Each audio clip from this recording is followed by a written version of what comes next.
It's easy to set goals or just follow the expectations that other people have of you.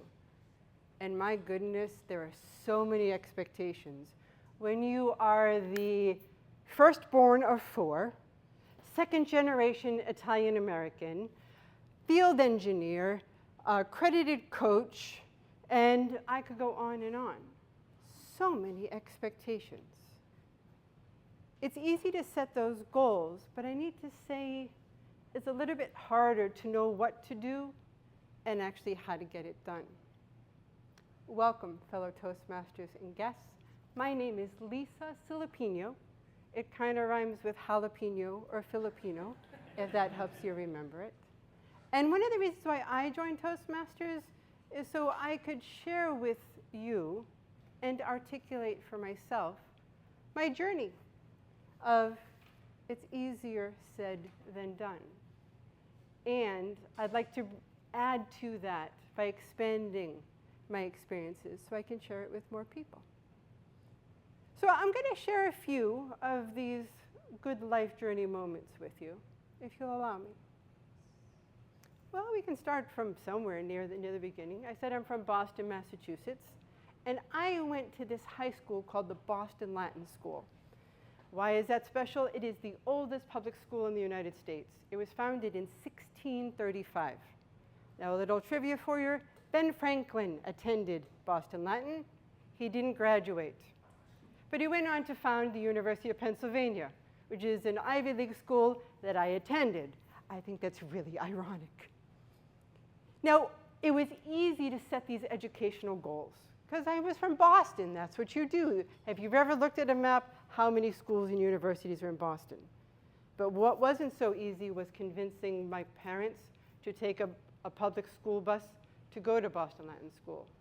And what was even harder was to convince my dad to let me leave Boston and go stay in Philadelphia.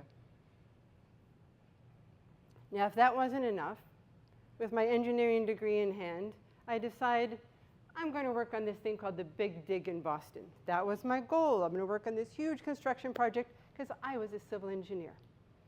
But then this company called Schlumberger, or SLB, came to campus. They said, you can ride a helicopter to work, you can take a boat, you can work offshore, you can do all these things. Oh, and you can pay off your school loans. So I signed up. Again, what was hard about this was convincing my parents to leave home and then convincing the customer to let me work on the rig. Now, that was 30 years ago. Now, I can go on and share like all sorts of other things. Yes, I joined SLB. I've worked in 5 different countries. I've moved 13 times.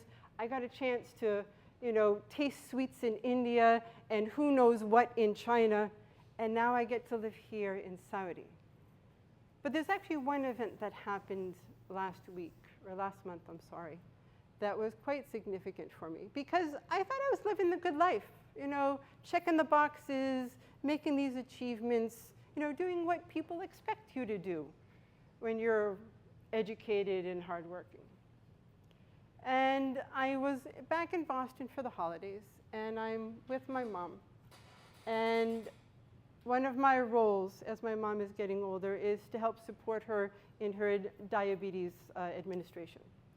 And she had all her apparatus in front of her, and we're about 20 minutes into this instruction where she can take her shot for her insulin. And I'm running out of time. I got to do shopping. I got to do all sorts of things. And my mom, I could just tell she was a little agitated. And she looks up, and she looks at me, and she goes, Lisa, I'm so confused. I don't know what I'm doing. And me with my checklist, I had to just stop and look at my mom and decide in that moment what I was going to do. How was I going to respond? How was I going to go from this accelerated achievement mindset to just being there and saying, Mom, it's okay. It's all right. You're not alone. We'll do this together. That one moment last month has really helped me to prioritize what a good life is.